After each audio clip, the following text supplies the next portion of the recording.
Hello and welcome to The Sidebar, presented by True Crime Daily, taking you inside the courtrooms of high-profile and notorious cases from across the country. I'm your host, Joshua Ritter. I'm a criminal defense lawyer based here in Los Angeles and previously an LA County prosecutor for nearly a decade. You can find me at joshuaritter.com. We are recording this on Friday, April 21st, 2023. In this week's episode, two Iowa teens plead guilty to first-degree murder for the beating death of their high school Spanish teacher, allegedly after receiving a bad grade. Also, we continue to follow Lori Vallow's ongoing trial as her surviving son takes the stand against his mother for the murder of her two younger children. But first, breaking news as prosecutors drop charges against actor Alec Baldwin for his role in the on-set shooting that left Rust cinematographer Halyna Hutchins dead. Today, we are joined by Angenette Levy, a reporter, correspondent, and host with the Law and Crime Network. Angenette, welcome. Hey, thank you for having me, Josh.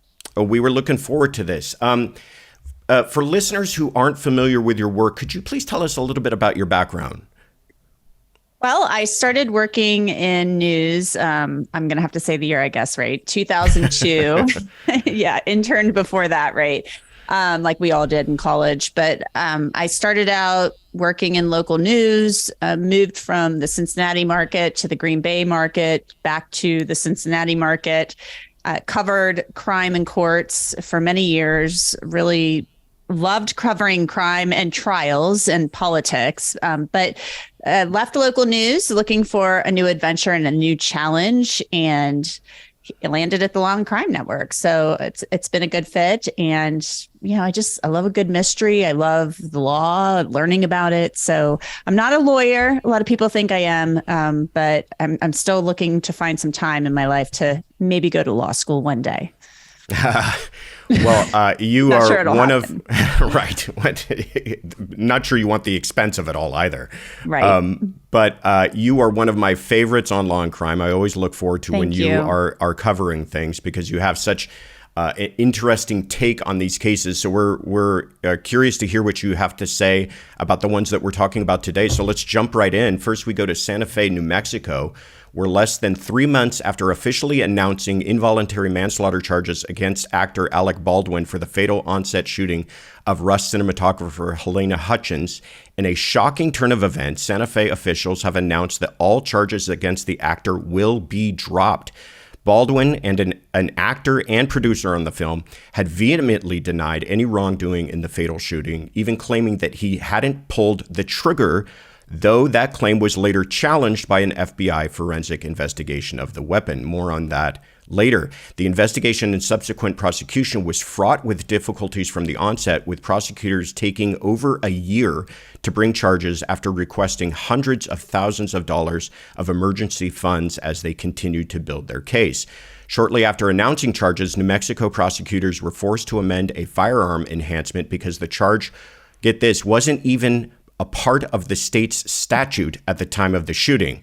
This was followed just last month by a third party charged in the shooting, Assistant Director David Halls, pleading no contest to a misdemeanor charge of negligent use of a deadly weapon. He was sentenced to 6 months of unsupervised probation, along with 24 hours of community service, and was ordered to pay a $500 fine. Finally, both the special prosecutor who first brought the case and the elected DA stepped down from handling the case, which brings us to this week's surprising announcement. Notably, the film's armorer, Hannah Gutierrez will still face involuntary manslaughter charges for the cinematographer's 2021 death. Meanwhile, the Rust production has resumed filming this month at Yellowstone Ranch in Montana. All right, Angenette, jump right in. Was this shocking to you? Not completely, and not really. And I'll explain to you why.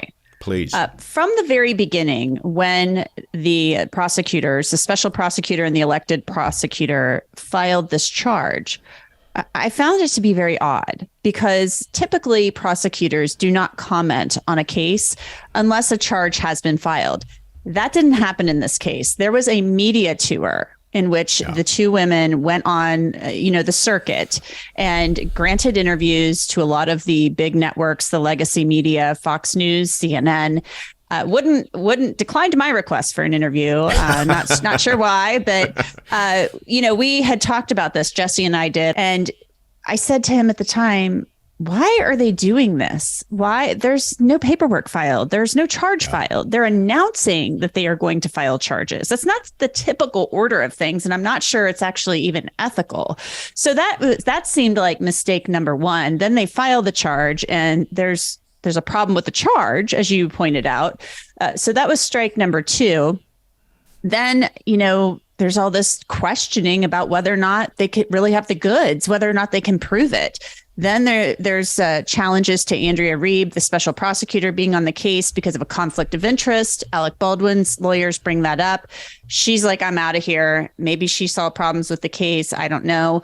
But she ducked out and stepped down. And now special prosecutors come in and they say, we've got some new information. We've got to take care of this. We have to investigate. We can't meet the time deadlines. So maybe they came in, looked at this and said, I'm not so sure about that. There's some reporting out there that I'm trying to confirm that this gun may have actually been altered to malfunction. I don't recall the FBI report on the gun mentioning that.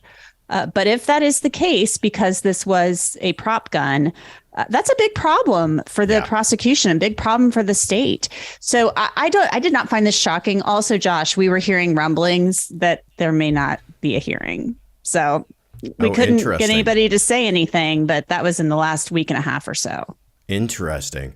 Yeah, I completely agree with you about this kind of media blitz that they did. It just, I don't know if it's unethical, but it seemed unseemly. It didn't smell. It didn't smell right. Unprofessional. I mean, yes. When I having been a prosecutor, they scared us to death about talking to the press because they were like, listen, your job is taking place in the courtroom. Let things hash out in there. That's where you have to speak about these cases. Maybe after a case is all done, you can make a comment to media or something. But routinely, you see large prosecuting offices like Los Angeles that if they're questioned about things, they say, listen, we're going to let this play out in court. We don't want to affect the potential jury pool. We don't want to make comments about a case beforehand. But they not only made comments about it, but talked about their strategy, talked about the strength of the case. It seemed like they were setting themselves up for this kind of embarrassment that we're now seeing that office experience with the dismissal of this case. I guess that's my next question. Do you think this is a big loss for them? Is this an embarrassment for that office? I think it's a tremendous embarrassment. And even though a special prosecutor was brought in, a new special prosecutor to handle this, the buck stops with the elected prosecutor, Mary Carmack Altwies. She's the one that went on television along with the first special prosecutor and said, we're going to do this. I mean, yes, this was a high profile case, no doubt. I mean, everybody wanted to know what the end result was going to be of the investigation. And Helena Hutchins and her family deserve that. The public deserves to know what happened because it's such a tragedy and it was so preventable. Yeah. But I thought it was really unseemly. I think she owes her constituents some answers. And really, if they can't prove the case against Alec Baldwin, it should never have been brought in the first place. Excellent and it's point. Not fair to him either. It's not fair to the people of New Mexico who have paid how much money for this investigation. So I think she owes the public an answer, despite the fact that a special prosecutor who's acting independently is handling this, because she was in it. Yeah. She was in it when this charge was filed. Yeah. No, I completely agree with you. I mean, part of what a prosecutor does in making a filing decision isn't, well, let's throw this against the wall and see if it sticks. Let's take a chance on this novel theory that we have of criminal liability and see if anybody buys it. You're supposed to make the decision of will this hold up beyond a reasonable doubt in court? And if you don't reach that standard, then you shouldn't file. So I agree with you. You begin to question at this point whether or not they even should have filed the case to begin with. Right. When I first heard this report of the case being dismissed, my first question was, well, what changed? You had a year to investigate it. What now has changed? Yes. And you alluded to this, but the Wall Street Journal this morning reported that according to a person with knowledge of the case, the gun was modified before it reached the set in a way that could have allowed it to fire a bullet without the trigger being pulled. If that is true, That's huge. And do you think that was the deciding factor in dismissing this case, if that's true? And if that is true, that's, the key phrase there, the key clarifier. Yes. And why didn't we know about this sooner? Because wouldn't the FBI review of the firearm have shown that? So I think that's part of it. Or maybe there's more to this. I said, as I told you, I'm trying to confirm that reporting. But there may have been more going on here. Yeah. We just don't know. But, I think it's important that you point out this was not an overnight decision that was made. This investigation has been going on for over a year. There was no excuse for this. No, it wasn't like they could say we had a lack of time or resources to get this right and we were in a rush to get this case filed. They took a year. They had extra funds allocated to them. They had the assistance of the FBI, and still now you're telling us there's this new revelation.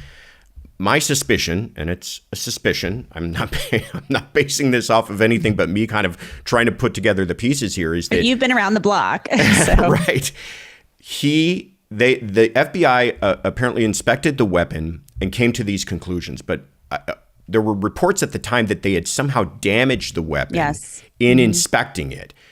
My thinking is that Baldwin's attorneys got a hold of that, said, we want to do our own independent analysis. And maybe they got an expert to come in and say, hey, by the way, I disagree with what the FBI says. I think this weapon can be fired without pulling the trigger. And that was enough for these new special prosecutors who are new to the game, not having as much of a dog in the fight, enough for them to hang their hat on and say, you know what, we're wiping our hands of this whole mess before it gets even worse. What do you think? I think that's possible. That's very possible. Or if the gun, maybe there was a report earlier that it had been destroyed or damaged in the FBI examination. If you can't turn that over for the defense to examine it, I mean, that's going to really hurt your case as well. Oh, yeah. So because they should be permitted, as the case moves forward, if it was bound over, to test the evidence. And Alec Baldwin, let's not mince words. He's a wealthy guy. He can pay for the best defense money can buy. And I think he did. But you're right. I mean, there are motions the defense can bring that if somehow evidence was destroyed in the investigation, they can move to have that excluded completely. So maybe they saw, like you pointed out, he's got well-paid, litigious attorneys. Maybe they saw on the horizon that they were going to bring that motion, that this whole case would fall apart if they don't even have the weapon to bring into court. Very interesting. Go ahead. I do think a lot of people may have to eat some crow because, I spoke with firearms experts, armorers, people like that who said, Alec Baldwin's on ABC News telling George Stephanopoulos that I didn't pull the trigger. I didn't pull him. He's like adamant. And everybody thought, oh, he's lying. He's crazy. There may have been, I was told, a way that he thought maybe his finger wasn't on the trigger, but that he thought he didn't pull it, but maybe something happened. But, if that gun, a prop gun, was modified in order to do that, why? I don't know. And if it was, why even have rounds, even dummy rounds in it? Because you can add that after the fact, that sound effect or whatever. So I think there's a lot of questions still to be answered, but a lot of people said, oh, he's wrong, he's crazy, he's lying or whatever. But if we find out that he was not lying and that he was not making this up or rationalizing, then yikes. Yeah. Yeah. You bring me to my last question on this. Is you make an excellent point. Even if that gun was modified, what are live rounds doing in that gun to begin with? And my question then is, do you think this dismissal against Baldwin will affect the armorer's case? Because she's still facing involuntary manslaughter charges. Do you think it weakens their case against her, or do they still kind of have a clear path towards her liability? I can't answer that question. Jason Bowles, her lawyer, has been very vocal in defending her since the very beginning. He called this sabotage at one point. I'm not so sure about that, but now I'm like revisiting that thinking and like, maybe if this is true, if this is happening, maybe somebody did do something crazy, but Dave Halls, obviously the first assistant director, admitted to his culpability. He entered into a plea bargain. He's the one that gave the gun to Alec Baldwin and told him it was okay. So we don't know. I think there are still a lot of questions to be answered with regard to how those rounds ended up in there. Maybe this woman, Hannah Gutierrez Reed, the armorer, was overwhelmed and overworked and a mistake was made, but she's swearing up and down that she didn't put live rounds in the gun. So something happened. We have to know what happened. And Jason Bowles' statement after this was very tame and muted. So I kind of got the feeling, I'm wondering if he's thinking or hoping my client's case is going to go away too, because maybe he's got something to show that she didn't maybe do anything wrong. Maybe somebody did something wrong on set. Dave Halls grabs the gun, gives it to Alec Baldwin, and we know what happens after that. So I think we have to wait and see. And, we're recording this on Friday, late in the day on Friday. There will be a status hearing in New Mexico on both Alec Baldwin and Hannah Gutierrez Reed's cases. So that's going to happen later in the day. Interesting. My again, suspicion is that now that Baldwin is out of the case, if it remains that way, that they might just kind of quietly dismiss the case against her down the line, knowing that kind of the media frenzy that storm may have passed and they can get away with it with less scrutiny. But that's kind of a sad state of affairs, but we will continue to watch it to see if we get any updates.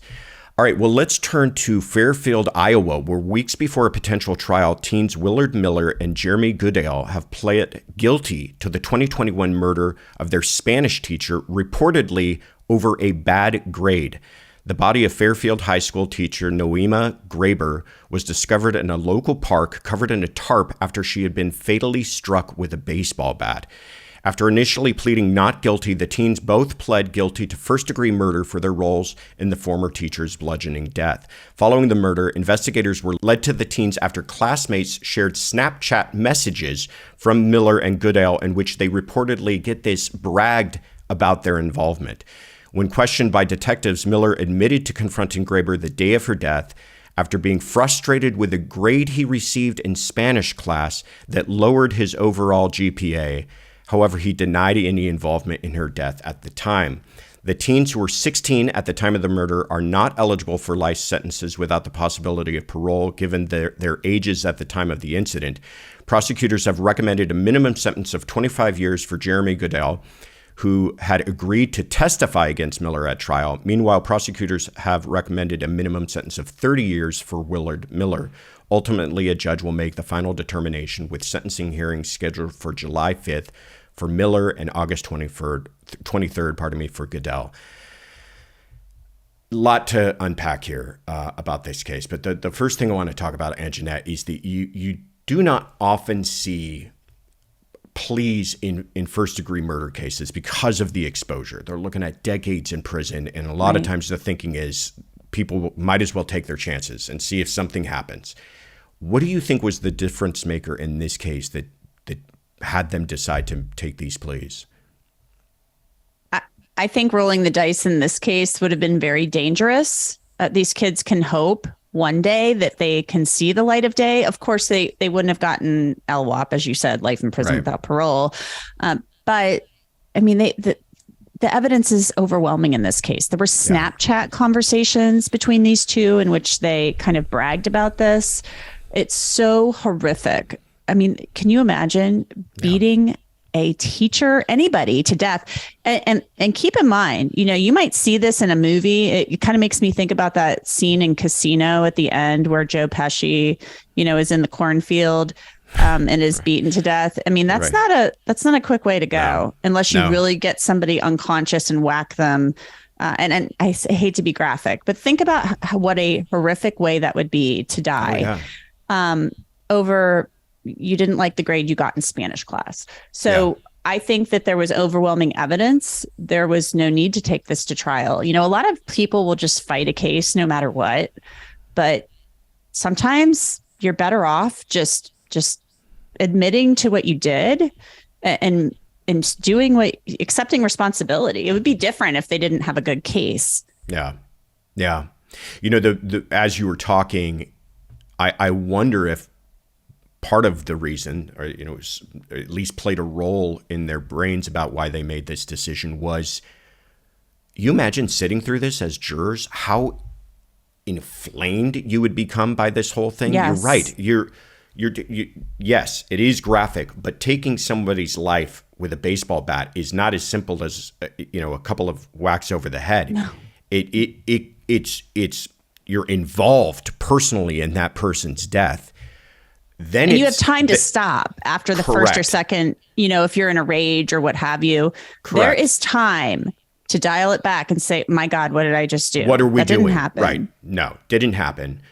The fact that they were lying in wait to commit this crime, the fact that they bragged about it afterwards, the fact that this whole thing was over a bad grade, all of that, the more you talk about it, you can imagine how jurors would react and how a sentencing judge might react after having heard all of that play out. And they might have thought to themselves, like you're saying, they've got us dead to rights, and I don't want all of this being played out in a court over several weeks. Let's get ourselves about as good a deal as we can now. The more I think about it, that probably was a big motivating factor. And Jeanette, we've seen cases in the past of teens committing, you know, unspeakable crimes. But talk a little bit, and I've kind of already gotten into it, but there is something especially heinous about this, because in other crimes that we see with young people, it's kind of impulsive. And we talked about this a little bit before we started to record, that, you know, this isn't like a teenager pushing someone into oncoming traffic because they had a momentary kind of loss of their emotions. This was planned. They were waiting for her. What do you think about that? I think you're right. You know, who knows what was going on in the lives of these children. I mean, if you're that worried about a Spanish grade, are you being abused at home? Are your parents so hard on you that you get your GPA brought down? Your parents are going to have a serious freak out on you. But this kind of, to me, goes beyond the pale and goes beyond that, because and who knows what one person's impulsive is versus another person's impulsive. I mean, kids, like, you know, the prefrontal cortex, you hear, is not developed until you're in your early 20s, especially for boys. So, and young men. So I don't know, but it's certainly not like I have no impulse control. Like I have an 8-year-old. He literally has impulse control issues. He does stuff, and then he comes back to me like 20 minutes later and he's like, "Mommy, I'm sorry I did that." So it's not like that, as you pointed out. This was plotted out and planned. It's sickening. So there's something going on with these kids. I don't know what it is, but there's something very wrong. Yeah.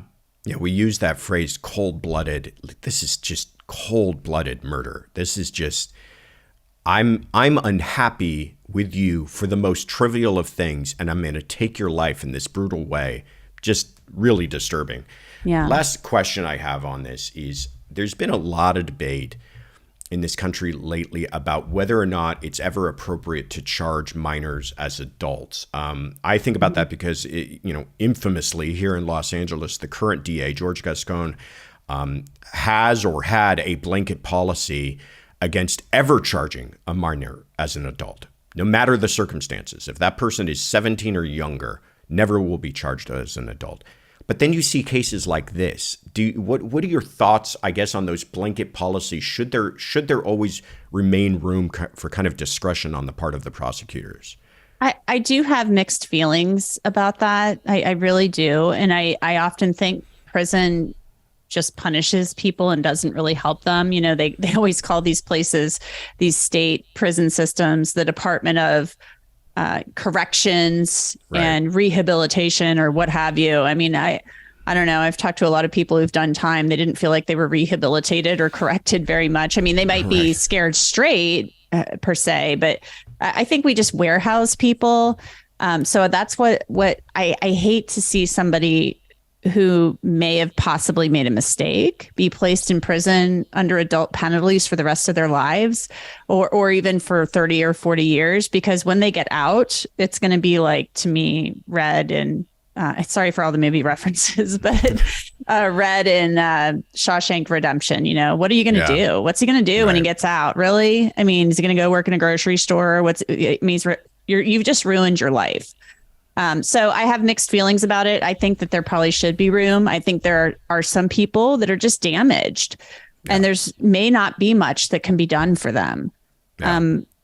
So I could get into a whole different conversation about mental health as well, because I feel like basically our prisons are mental health institutions, essentially, because so many people who are mentally ill end up there because they've done things where their mental health or their mental illness was not being treated. But that's just a whole nother conversation. So I think there has to be some room to allow that. But you get these people who are elected, and they get elected on these platforms, and I'm going to be tough on crime, or I'm going to, I'm going to say kids shouldn't be prosecuted as adults and have blanket policies. I don't think the world is not black and white. It's often gray. So I think there has to be some nuance there.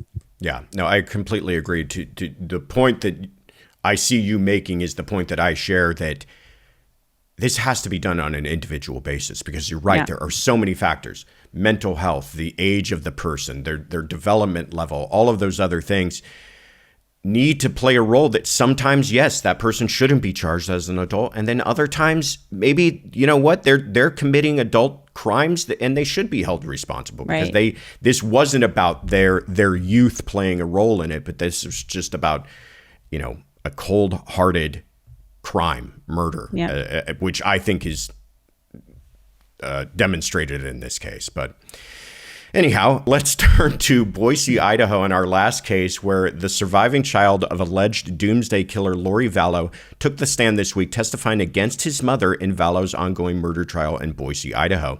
Lori Vallow and her fifth husband, Chad Daybell, stand accused of the murders of her 7-year-old son, JJ Vallow, and 16-year-old daughter, Tylee Ryan.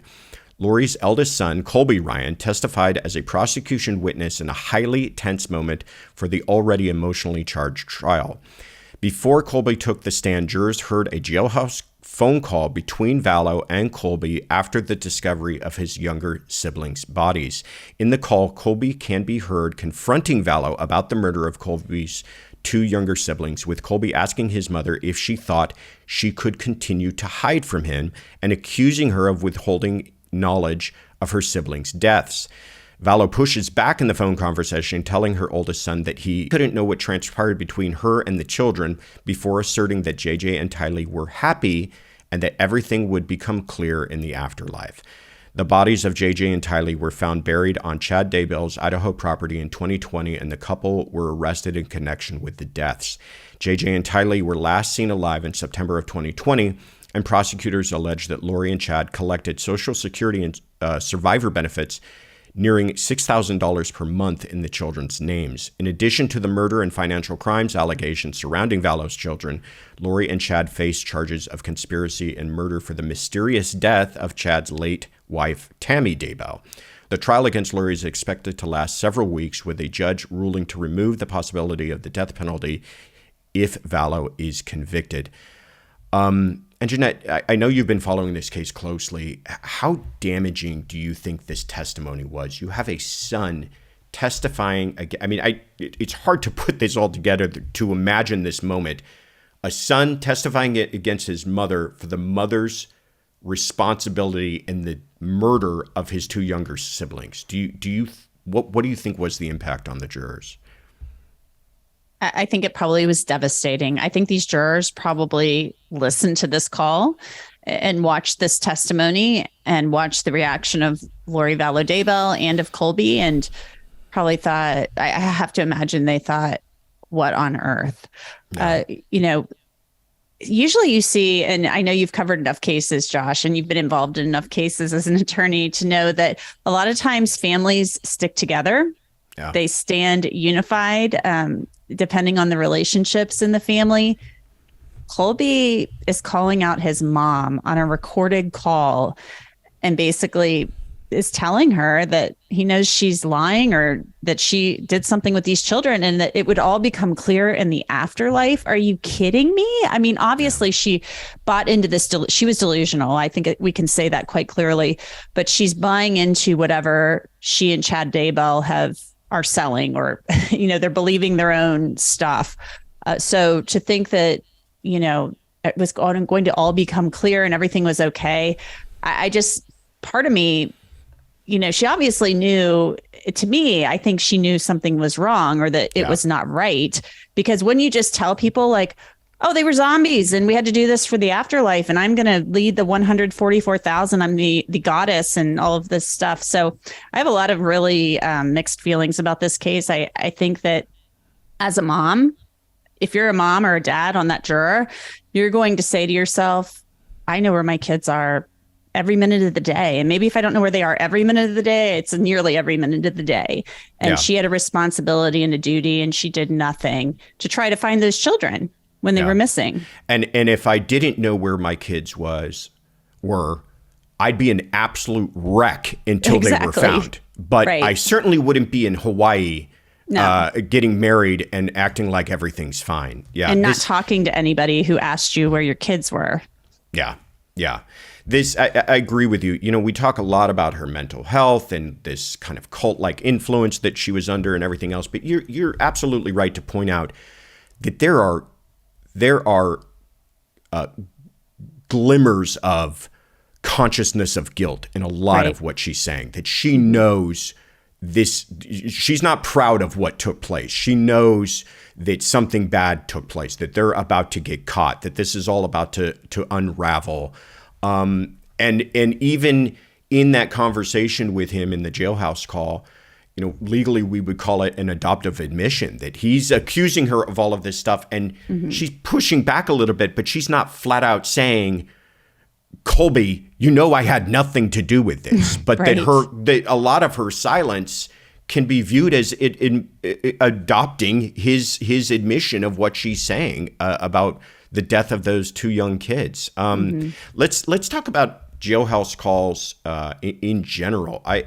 My thinking, and I want to hear yours because I know you cover a lot of cases that involve these, is that they're incredibly powerful because I think jurors naturally always want to hear from the defendant, whether that's the defendant taking the stand, whether that's them in a recorded interview with police. And here you have a jailhouse call. They want to hear, what does the defendant have to say about any of this? And they got that here. What do you think about this type of evidence? I've covered cases where somebody is in custody and the defense argues, well, the judge, has set such a high bail, nobody could ever post that. And so you're basically in jail.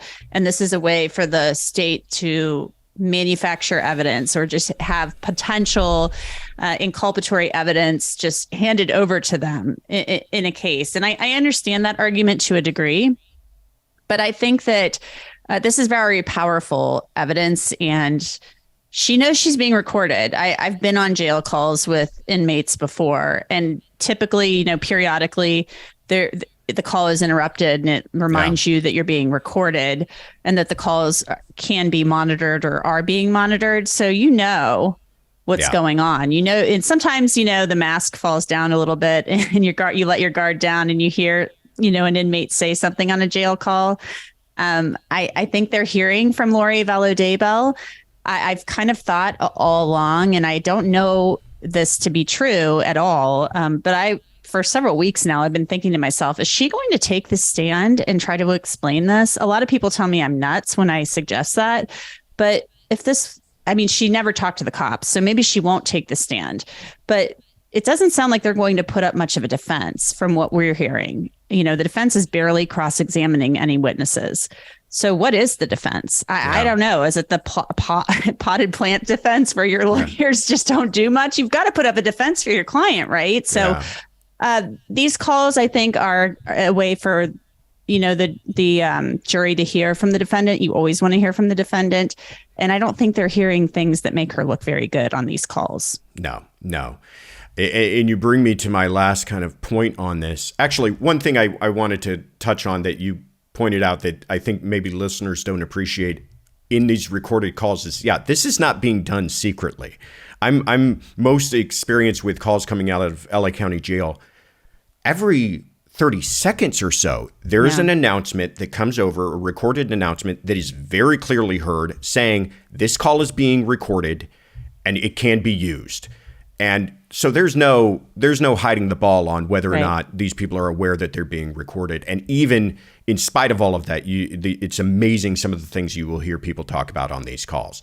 So that's my first point. But you started to talk about what is the defense going to do? And they are playing this almost like the death penalty is still on the table, because sometimes you see this in cases where there's a guilt phase and then a penalty phase where they're contemplating death. And in the guilt phase, they're kind of soft-handed about all of it because they just want to kind of preserve their credibility with the jurors so that when they get to the penalty phase, they can say, please, don't put this person to death. And you understand that strategy. But here, this is it. There is no death penalty on the table. This is the only shot they have at this defense. And I'm not trying to criticize them, but it is curious that there doesn't seem to be a defense mounted. Do you have any idea of what they might have in store? Have you heard anything?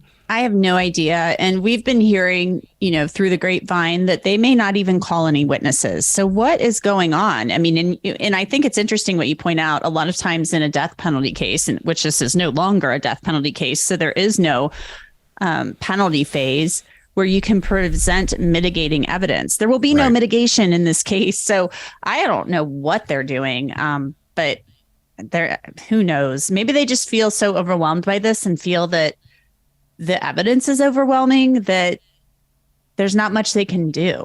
Yeah, I don't know. I mean, they're not blaming Chad. No. Which is surprising because you would have thought that would have been the entire case, given that he's also a co-defendant, not sitting there in court. But or Alex Cox, her brother, who's dead.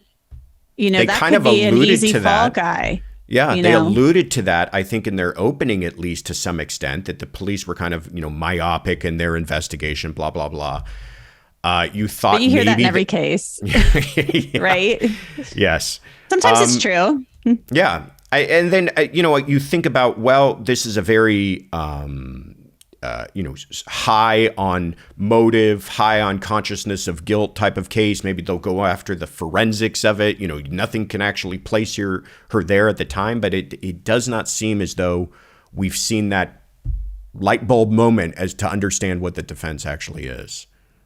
Nope. Interesting. I do not know. And, Lori Vallow, from everything we know, loves Chad Daybell still, and obviously is not willing to roll him under the bus or her late brother under the bus. So I don't know. But if you're the defense attorney, I mean, you would know this better than I would, Josh. Can't you just sit your client down, even if they have mental health issues, and say, we're going to have to roll your brother under the bus on this one. We're going to have to figure this out, and you're just going to have to deal with it. Yeah. Can't you do that?